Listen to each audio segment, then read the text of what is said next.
If you'll put your hand over your eyes and just open your eyes. I open my eyes to see the spiritual truth today.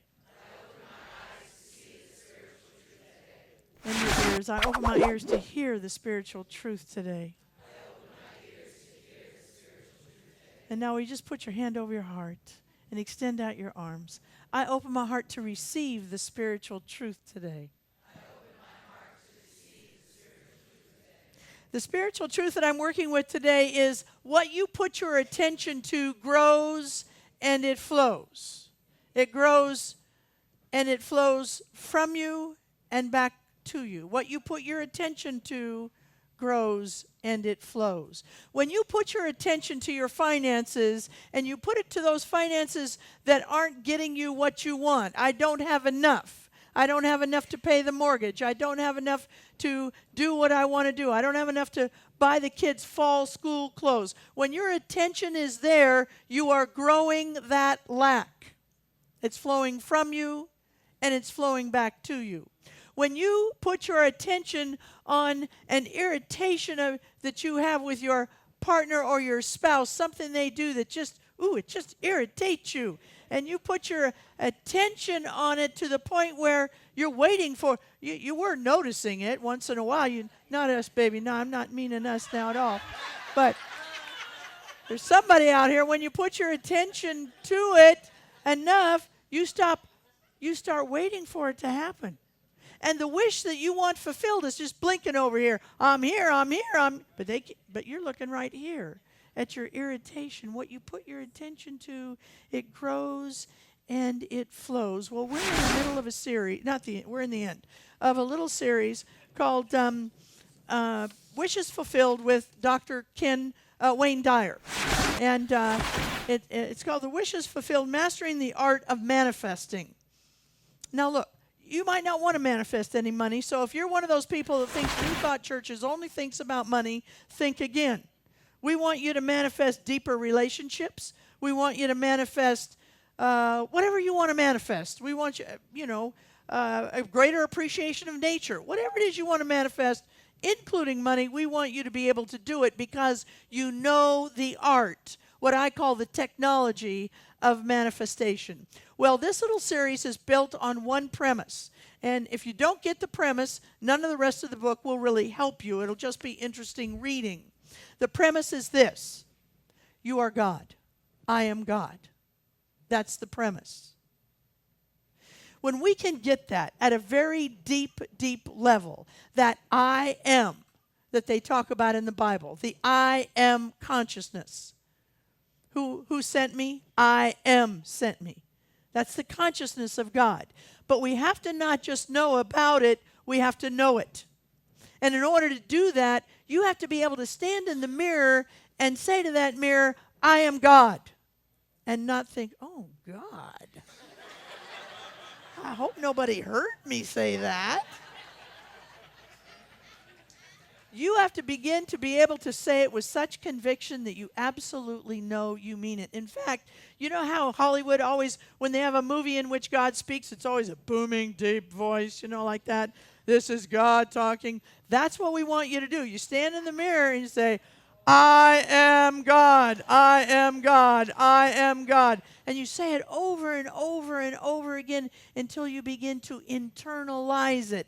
Now look, for those of you who are visiting and you haven't caught the front of the series, we're not talking about a God in the sky that controls people, that pulls purse strings, that gives some people some gifts and takes away gifts from other people. That's not the kind of God that we're saying that we are when we get into an I am consciousness. What we're saying is that we understand that we are the presence of God that is the source and the supply of all things. We are not all of God, but God is all of us. Now, often I've been using that analogy of the ocean. And so if I took this cup to the ocean and I scooped it into the ocean, all that would be in the cup is ocean water. That's all that would be in there. That's all that is in you. But here we're like the cup. And what we do with this cup is we begin to tag it with graffiti. We begin to look at the outside and we tag it with, I am not enough. I am always poor. I'm always going to be poor. I'm too sensitive. I'm going to just get by in life. Whatever it is that we do about ourselves, whatever those negative messages that we say, we put them on our cup of ocean water. And then we become so enamored with our graffiti that we've put on this cup that we forget to look what's inside the cup. And what's inside the cup is the source and the supply of all that it is that you want on this planet. So, in order to be able to use this technology of manifestation, the art of manifesting, in order to be able to do it, first you have to really anchor yourself in I am consciousness. You have to know who you are. And who you are is the very presence of God on the planet. We need to really understand that precious truth that is told to us in the Torah and in the New Testament by the psalmist and by Jesus, who says, "Ye are gods. Ye are gods." When we can finally get that, then we can move on to the 5 spiritual practices that are built on top of that foundation that he talks about in that book. And the 5 of them are, we've done many. We did imagination. You have to have a good imagination. And what we want you to do is to use it as a spiritual practice and make a movie of what you want your wish to be fulfilled. Make a movie out of it. Be the costume designer of it. You know, costume designers are very important to movies. They set a tone. We want you to be a costume designer in your own movie of wishes. What would I dress like if I lost the weight I wanted to lose? What would I dress like if I got that job that I wanted to get? What would I dress like if I went on that vacation and hiked the Sierras that I wanted to do? What would I dress like if I got that car? What would I dress like if my kids finally did well enough to school that I was happy to go to the PTA night? What would I dress like in that situation? See, you want to really get in and work it. You want to work that movie as best you can. You want to not only be the costume designer, you want to be the set designer, you want to design the score. You want to really get in and work that whole entire movie. You're the producer, the director, you're everything in that movie. It's yours. Spend some time with it. Really get into it with your imagination. Now, there may be some people who say, I really don't have much of an imagination. I hear that from time to time. And I love what Mary Morrissey says about that. Everybody who thinks they don't have imagination, just imagine one night your children or your spouse or someone you love says they'll be home at 11 o'clock at night. And now it's 2 in the morning and they're not there. And your imagination has taken you to the hospital, to the morgue, if you got my relatives, to the jailhouse. You know? You've gone everywhere, and you've had a vivid imagination about it. Everybody has an imagination. Number 2 is that we live from the end. We talked about that, living from the end. Assume your wish has been fulfilled. Why? Because it's been fulfilled. It's done. What we have to do is to begin to create a consciousness in which we can see it. We have to be able to have better eyes to see our wish fulfilled. And living from the end of that wish is part of how we see it. You know, in Matthew 7 it says, seek and you shall find, ask and it shall be given unto you, knock and the door shall be opened. Well, there is a way to seek, to ask, and to knock on that door. And the way to do it in part is to live from the end. That's how you knock and you seek and you find. Number 3 was feel it. We got to feel it. Ernest Holmes says there are 2 things you need for answered prayer. One is technique and one is emotion. It's fire. It's fire in yourself. Now, if you come to foundations, if you haven't taken foundations, I can teach you the technique, but I can't teach you the fire. You have to begin to build that fire yourself through your feelings. See, here's the thing about feeling. If you live from the end of if you first of all say, I'm in the I am consciousness, and then you live from the end as if your wish has already been fulfilled, you can't help but feel fabulous and excited and on fire and ready to go. You can't help it. It's not possible for you to do that. You know, we're not asking anybody to manufacture feelings here. Don't you hate it when, I hate it when somebody says, oh, smile. Oh, God. I just, no, no, no, no, not smiling. Or when they say, oh, that shouldn't hurt your feelings. Oh, well, do you see me crying? Do you see me crying right here? It hurt my feelings, all right? Or I love it. Sometimes I'm asked to speak other places and people say, we chose you because you're funny, so be sure and be funny. Oh, my God. I can't be funny now. I can't do it. All right. So today, what we want you to do today is to really anchor in those in those first three, but we're going to move on to the next ones. Oh no, first I want to talk about this. Oh no, we're going to move on. See, my cue card is a little crooked this morning. Okay. So number 4, we're at number 4, because first was imagination, and then second was live from the end, and then third was feel it, and so the fourth one is today's spiritual truth, was what you put your attention to will grow and it will flow. Dyer asked us to walk around with an image in our head of that little garbage can that you see on your computer or your iPhone or your iPad. You know that little garbage can, and when you push it and it goes whoop in there, it's very satisfying, isn't it, when that happens? I like that a lot. And so if you will begin to walk around that, and if there's anything that is coming up at you, anything that says you are not the I am presence, you just push your little button and it goes right into your garbage can. Parents, we want to be really careful that we are assisting our children in making sure they don't have too much in front of them that they have to turn their attention away from. In other words, we need to protect them from seeing some of the stuff that is out there to even be seen, especially in this world of internet and television.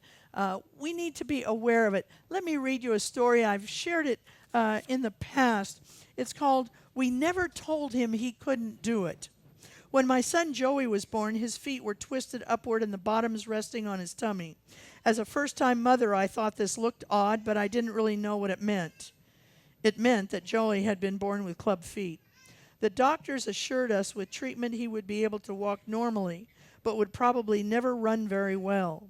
The first 3 years of his life, Joey spent in surgery, casts, and braces. His legs were massaged, worked, and exercised, and yes, by the time he was 7 or 8, you wouldn't even know he had much of a problem if you watched him walk. If he walked great distances, like at the amusement parks or at a visit to the zoo, he complained that his legs were tired and that they hurt. We would stop walking, take a break with a soda or ice cream cone, and talk about what we had seen and what we had yet to see. We didn't tell him why his legs hurt and why they were weak. We didn't tell him that this was expected due to his deformity at birth. We didn't tell him, so he didn't know. The children in our neighborhood ran, as most children do, during play, and Joey would watch them play and, of course, would jump right in and run and play too. We never told him he probably wouldn't be able to run as well as the other children. We didn't tell him he was different. We didn't tell him, so he didn't know. In 7th grade, he decided to go out for the cross-country team. Every day he trained with the team. He seemed to work harder and run more than any of the others. Perhaps he sensed that his abilities that seemed to come naturally to so many others did not come naturally to him. We didn't tell him that although he could run, he probably would always remain in the back of the pack. We didn't tell him that he shouldn't expect to make the team. The team runners are the top 7 runners of the school. Although the entire team runs, it's only these 7 who will have the potential to score points for the school. We didn't tell him he probably would never make the team, so he didn't know. He continued to run for 4 or 5 miles a day, every day. I'll never forget the time he had 103-degree fever. He couldn't stay home because he had a cross-country practice. I worried about him all day. I expected to get a call from the school asking me to come get him and take him home. No one called. The end of the story is that he makes the team, and he, in fact, I'm going to just cut it because of time. He makes the team, and he actually, in the end, wins for the whole entire school. Now the point is, the point is this. We need to not tell our kids and our grandkids every little potentiality that is available to them. We need to begin to tell our kids and our grandkids and other children that we come in contact with what we teach them here. Is it, yeah. Okay. Dyer talks about two kinds of attention in this notion of putting your attention to grows. And one of them is called objective attention. And objective attention is the attention that you have when you monitor your environment and the people in it. That's objective attention. When you put when you allow those people who want to tell you something, when you see a scoreboard and all that stuff is called objective attention. It's out there and we look at it. Subjective attention is the second kind of attention, and that's the attention that is inside of us in the I am consciousness. Objective attention out there, subjective attention is here in the I am consciousness. And what he asks us to do is to simply and only pay attention to the I am consciousness first. Let me read you what he says about that. Here's why what I have to say concerning these two disparate approaches to how you should place your own attention. There is an enormous difference between attention directed objectively out there and attention directed subjectively in here. And the capacity to change your future depends on the latter. Now look, if you don't hear anything else today, hear this. Your attention to your I am presence is what your future depends on. Whether it's a wishes fulfilled future or whether it's a future that you have to keep working at and slaving over. Now you want to go a little deeper with this? Okay, here it is. I'm asking you to ignore every bit of information that's directed at you if it in any way contradicts the I am you've placed in your imagination. This is particularly relevant when it comes to the data you receive from your senses. Yes, I am saying even your own eyes and ears are objective inputs. An X-ray that shows you have a tumor that you can feel with your own fingers contradicts the I am in your imagination that says, I am perfect health. So this is deep and it's powerful. When we hear that news, whether it's really bad news or whether it's kind of bad news, we have to immediately go into the I am presence, which is the source and the supply of God that is running through you. And that is an almighty God that is running through you.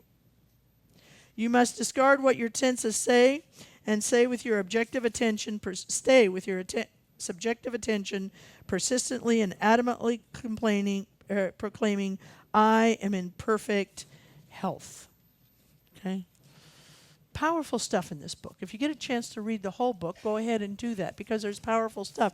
But the nutshell version is, look, you got to stay in the I am.